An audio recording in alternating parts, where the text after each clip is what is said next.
Hello. I've been asked to talk a little bit about our Venerable Pende and I's trip to Taiwan last November and part of December to receive full ordination and bodhisattva vows. Well, the first thing that comes to mind about it is the kindness we received from so many people. This began before we ever left the Abbey, really, with the kindness of Venerable Jende, who put us in touch with the organization holding the ordination program and who loaned me some items I needed for the ordination. And also Venerable Damcho helped extensively with communicating with people in Taiwan and setting us in contact with some people there who helped us also and translating things. And a lot of things. But the list of people who made this happen is way too long to go over in a short BBC. Otherwise, it'd take up half the time.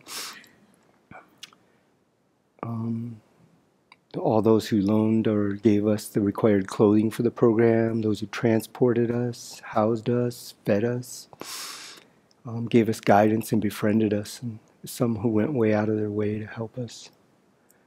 And all those who covered back at home doing the work here that we weren't here to help with anymore. We should always be mindful of the kindness of others, and we're taught this, but it was very easy to be mindful of it there because in this situation, because it was so apparent. And I really appreciate the Sangha here at Sravasti Abbey and being part of it. When I was in Taiwan, living in a situation with hundreds of monastics and visiting several monastic institutions, I really had a big scale sense of being part of the Sangha of the 10 Directions. And not only of myself being a part of that, but of our Sangha here being a part of that. And not too long after we returned from, the ordination ceremony there, then there was the Living in Vinaya in the West course here with 48 monastics for 17 days or something. So that really also contributed to that feeling of being part of a bigger, large Sangha community. Not just that we were seeing so many monastics, but how well people were getting along, and the common attitude of working on trying to develop our good qualities, especially compassion and integrity. So that's very nice. And in Taiwan, it's just, Buddhism is viewed very differently there than it here, where it's very new and foreign to people.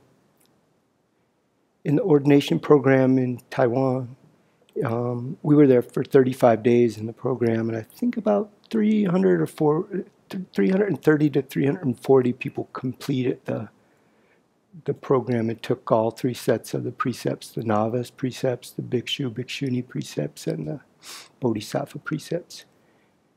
And with including the precept masters and teachers and the guides and the mentors, we were a Sangha of over 400 people. And there were many, many lay volunteers. So it was a big group of people to be living around. And we also had adequate translation of the teachings into English. It wasn't like the teacher would stop while it was translated, though. So, you'd miss whatever was going on while the translator was talking. But still, I talked to many people who have had inadequate translation. I think Venerable Children had none.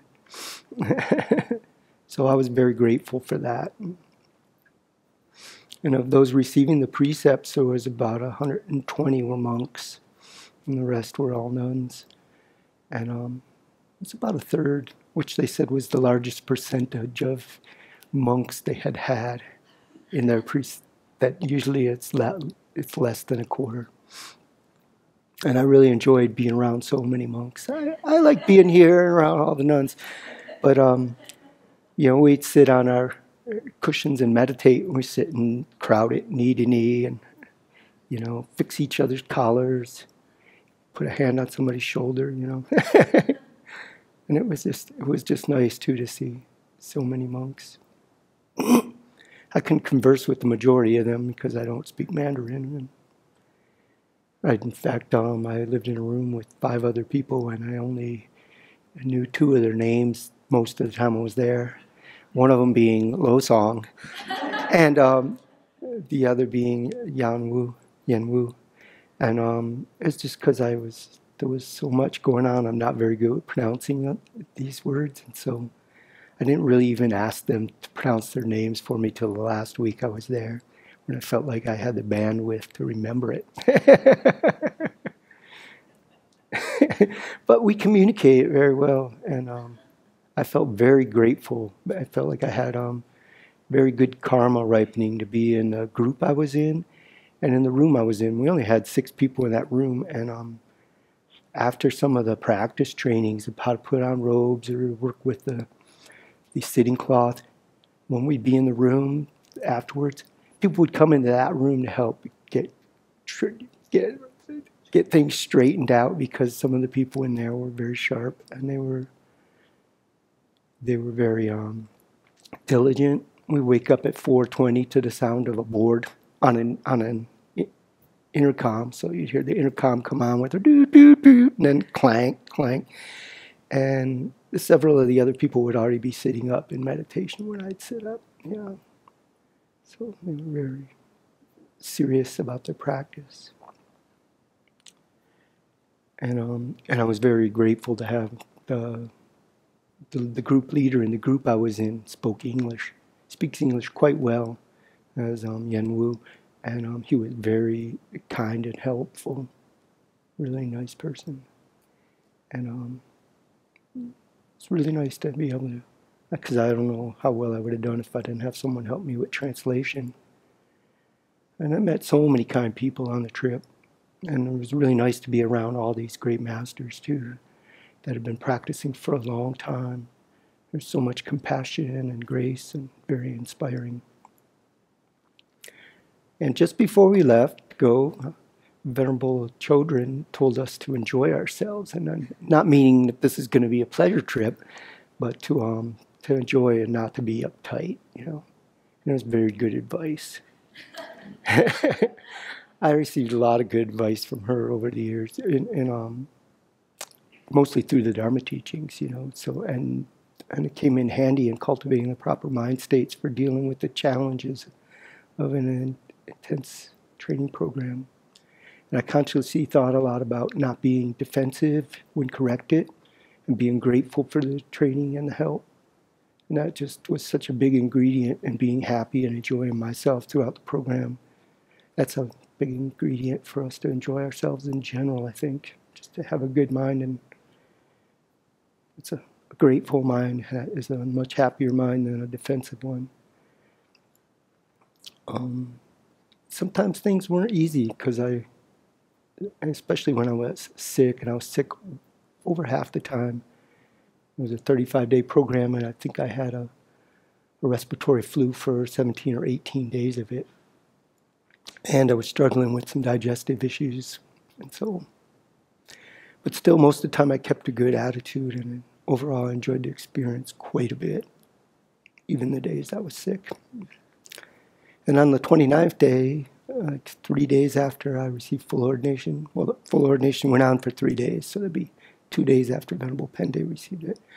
We went to Chai City, a city of about 260,000 people, and we went on alms rounds with the traditional straw hats, and our Chinese robes and an alms bowl. And we walked in 2 straight, well-organized lines, one on each side of the road.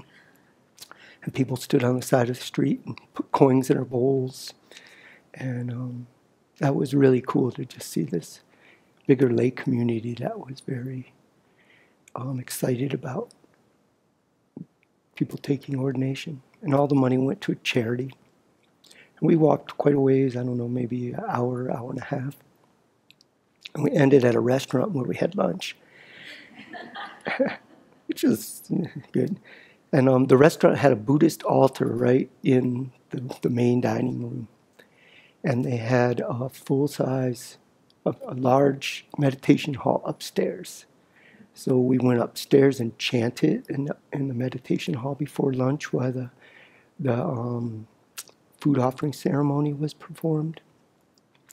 I don't think that room was big enough to get everybody in there, because Venerable Pende was telling me she doesn't think most of the nuns went up there. I think they pretty much brought the monks up, brought some of the nuns up and said, room's full. They're, even though the majority of the monastics seem to be nuns, it's still, there's a lot of sexism. But, yeah. And someday I'm hoping, someday I'm sure that we will be able to have enough bhikshunis and bhikshus here to perform these ceremonies here and not have to go halfway around the world to receive full ordination. And this will be a wonderful step in bringing Buddhism to this country. But I also feel that going to Taiwan and seeing how Buddhism looks in a country where it's been part of the culture for so long is just an invaluable experience.